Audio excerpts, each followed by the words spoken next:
अर्जुन के जीतने में एक ही रोड़ा है, एक ही व्यक्ति है।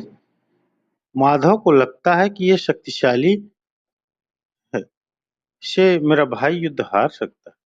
भगवान कृष्ण उसे कितने प्रेम से टैकल किया है। राजनेताओं को सीखना चाहिए, कृष्ण से कूटनीति सीखनी चाहिए। जब संधि फेल हो गई और युद्ध लेकर माधव लौटे, तो विदुर के घर पर सुबह ही सुबह कुछ मेहमान आए, कृष्ण से मिलने आए। आप भी कहीं जाते हैं तो कोई न कोई आपसे रिश्तेदार मिलने आते हैं। जब आप पहुंचते हैं कहीं तो महत्वपूर्ण लोग आपसे गांव के आते हैं। तो विदुर के द्वारपाल ने कहा, अंगराज कर्ण आए हैं। विदुर ने पूछा, क्या मुझसे मिलना चाहते हैं?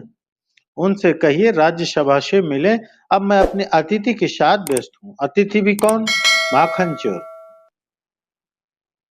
द्वारपाल ने कहा, जी नहीं, वह आपसे मिलना नहीं चाह रहे हैं, वो आपके अतिथि से ही मिलना चाह रहे हैं।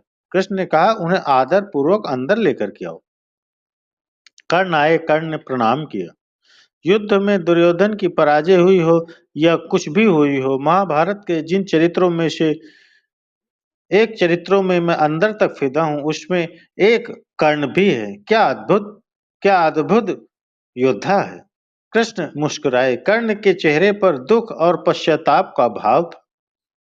कर्ण ने हाथ जोड़कर कहा, माधव, मैं कल राज्यसभा में आपके साथ हुई बदतमीजी के लिए अपने मित्र दुर्योधन की ओर से आपसे क्षमा मांगने आया।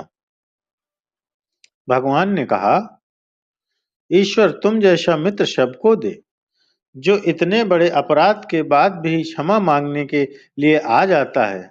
मित्र ऐसा सबको मिले। कर्ण ने कहा कि अगर आप मुझे थोड़ा सा भी माधव प्रेम करते हैं तो मेरे मित्र को क्षमा कर दीजिए। उसने गलती की। उसे दूत के साथ ये व्यवहार नहीं करना चाहिए था, और आप जैसे दूत के साथ तो सोचना भी नहीं चाहिए था। भगवान ने कहा, मैं उसे माफ कर दूंगा, लेकिन एक शर्त है कर्ण। अंगराज ने कहा कि इसी क्षण मैं आपको अंग प्रदेश का राज्य दे देता हूं। मेरा शरीर ले लीजिए, पर मेरे मित्र को माफ कर दीजिए। कृष्ण ने कहा, शरीर देने की इतनी उतावली में मत रहो अंगराज। समय तय हो चुका है, सबको देना पड़ेगा, तुमको भी देना पड़ेगा, सबको देना पड़ेगा। ये समय निर्धारित हो चुका है, तय हो चुका है। कर सकते हो तो इतना करो। अब मैं वापस पांडवों के पास जा रहा हूं। हस्तिनापुर की सीमा तक मुझे छोड़ के आओ। उसने कहा, इससे बड़ा सौभाग्य क्या होगा कि मैं आपको छोड़ने चलूं। आइए मेरे रथ में बैठिए। कृष्ण ने कहा कि ठीक है, मैं तुम्हारे रथ पे बैठ जाता हूँ।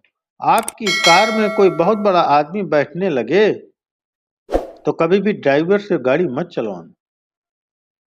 ड्राइवर से कहना, तू नीचे उतर, सवार बहुत बड़ा है, अब मैं ड्राइव खुद चलाऊंगा गाड़ी, खुद ड्राइविंग करूंगा। कर्ण ने अपने चालक से कहा कि नीचे उतर, इस रथ पर त्रैलोक का स्वामी बैठने वाला है, ड्राइव मैं करूंगा।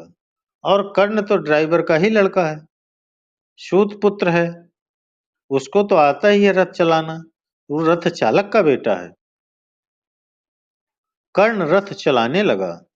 भगवान पीछे से उतरकर कर्ण के पास आकर बैठते हैं, और थोड़ी देर बाद उसका रथ छोड़कर अपने रथ पर बिठा लिया। वहां भी वही रथ चलाने लगा। अब भगवान ने उसे बातचीत शुरू की। देखिए कितने बड़े कूटनीतिज्ञ हैं ये कन्हैया। दिखते भोले हैं लेकिन परम चालू। इनको पता था कि एक ही आदमी है जो फजीहत करेगा, इसका मनोबल तोड़ो। पहली बार कर्ण को यह पता चला जो भेद उन्होंने बताया। हरि बड़े प्रेम से कर धर कर ले चले उसे अपने रथ पर। रथ चला परस्पर बात चली, शमदम की टेढ़ी घात चली। शीतल हो हरि ने कहा, हाय अब शेष नहीं कोई उपाय। कर्ण अब कुछ बचा नहीं, हो विवश हमें धनु धरना है। अब तो हमें यह धनुष उठाना ही पड़ेगा, क्षत्रिय समूह को मरना है।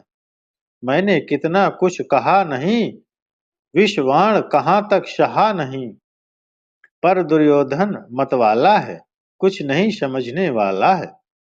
चाहिए उसे बस रण केवल, सारी धरती की मरण केवल। यह जो अहंकार है कि मैं कुछ नहीं दूंगा। क्या बोला दुर्योधन 5 गौ मांगने पर? सुचग्रम नैवदास्यामि बुन युद्ध न केशव। हे केशव, तुम 5 गांव मांगते हो, मैं सुई की नोक के बराबर भी जमीन नहीं दूंगा। हे वीर, तुम ही हो, बोलो अकाम। बिना पार्शल हुए बोलना। कर्ण से पूछ रहे हैं, क्या वस्तु बड़ी थी 5 ग्राम?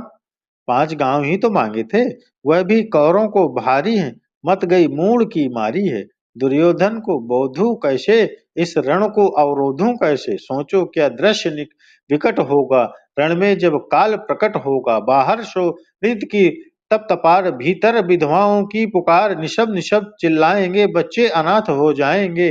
चिंता में क्या करूं, शांति को छिपा किस ओट धरूं।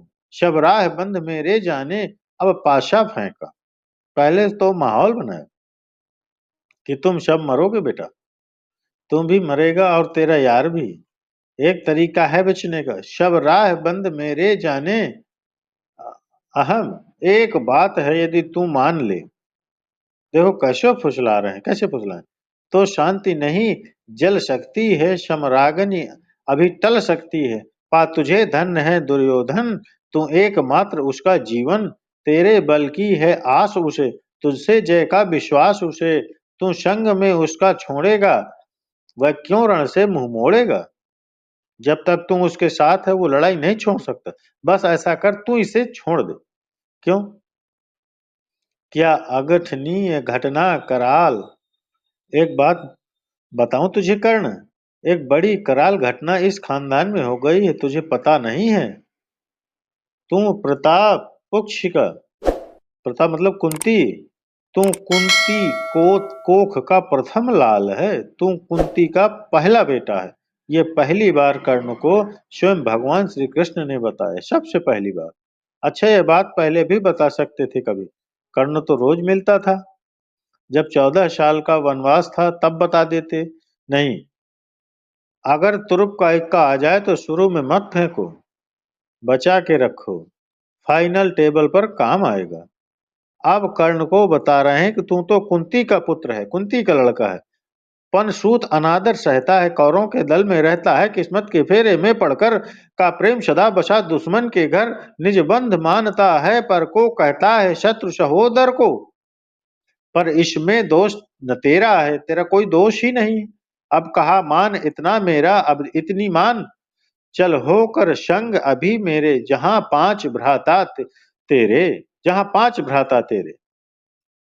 कहते हैं एक काम कर, अब मेरे रथ पर से उतरी मत। अब मैं हाँक रहा हूं और वो सीधा वहीं जाकर रुकेगा जहां तेरे 5 भाई हैं। जिसको जिंदगी में किसी ने भाई ही नहीं कहा, जो माँ की एक पुकार के लिए जीवन भर तरसा है, उसको जिंदगी का सबसे बड़ा प्रलोभन दे रहा है हमारा कान्हा। क्या कह रहा है? पिछड़े भाई मिल जाएंगे, सब मिलकर मौज मनाएंगे। कुंती का तू ही परम तने ज्येष्ठ, बल बुद्धिशील में परम श्रेष्ठ। और क्या करेगा? पद त्राण भीम पहनाएगा, भीम तेरे को चप्पल पहनाएगा। कैसे कैसे लालच है। कैबिनेट मिलेगी,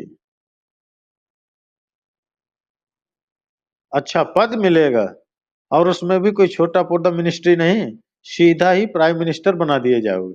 पद त्राण भीम पहनाएगा, धर्मादि युधिष्ठिर चमर डोलाएगा। तेरे दरबार के बाहर पहरे पर पार्थ प्रवर होंगे, जो तेरा दुश्मन है, तेरा छोटा भाई अर्जुन, ये तो तेरा एनएसजी कमांडो बनेगा।